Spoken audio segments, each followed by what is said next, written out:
नमस्कार, मी नितीन कांबळे. भारतीय नागरी सुरक्षा संहिता कलम 129 व 130 अन्वये लाठीचार्ज करण्याचे नियम आपण समजून घेऊया.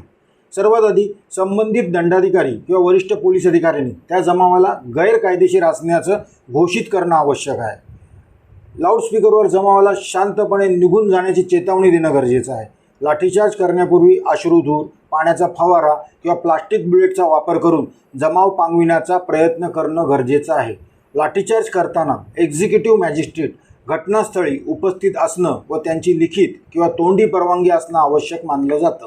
अत्यंत आणीबाणीच्या प्रसंगी वरिष्ठ पोलीस अधिकारी निर्णय घेऊ शकतात. पोलिसांना आवश्यक तितक्याच बलाचा वापर करण्याची परवानगी असते. पोलिसांना लाठीचार्ज करण्याचा आदेश बदला घेण्यासाठी किंवा शिक्षा देण्यासाठी दिलेला नसतो. लाठीचार्ज करताना लाठीने फक्त कमरेच्या खालील म्हणजेच फक्त पायावर प्रहार करण्याची परवानगी असते. डोके, मान, छाती किंवा पाठीचा कणा यासारख्या शरीराच्या नाजूक भागावर मारण्यास सक्त मनाई आहे. यामुळे गंभीर दुखापत किंवा मृत्यू होऊ शकतो. लाठीचार्ज का करावा लागला, किती बलाचा वापर करावा लागला, किती लोक जखमी झाले याचा अहवाल संबंधित दंडाधिकारी किंवा गृह विभागाकडे सादर करणं गरजेचं असतं.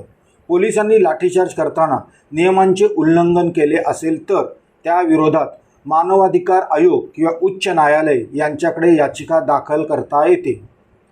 कालबाह्य झालेले म्हणजेच एक्सपायर झालेले अश्रुधुरांच्या नळकांड्यांचा वापर करणं अत्यंत धोकादायक ठरू शकतं. कालबाह्य झाल्यामुळे त्यातील रासायनिक घटक स्थिर राहत नाहीत. या बदलामुळे होणारा धूर अधिक विषारी असू शकतो. हा वायू फुफ्फुसामध्ये जास्त जळजळ निर्माण करतो. त्यामुळे तीव्र कफ किंवा गुदमरून मृत्यू होण्याचा धोका वाढतो. डोळ्यांची जळजळ सामान्य जळजळीपेक्षा जास्त होते आणि काही प्रकरणामध्ये दृष्टीवर कायमचा किंवा अल्पकालीन गंभीर परिणाम होऊ शकतो. शरीरावर, त्वचेवर फोड येणे, रासायनिक भाजल्यासारख्या जखमा होणे असे प्रकार घडतात.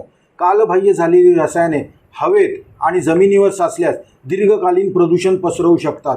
मानवाधिकार मार्गदर्शक तत्वानुसार कालबाह्य दंगल उपकरणांचा वापर करणं बेकायदेशीर आणि सुरक्षेच्या नियमांचे उल्लंघन मानले जाते.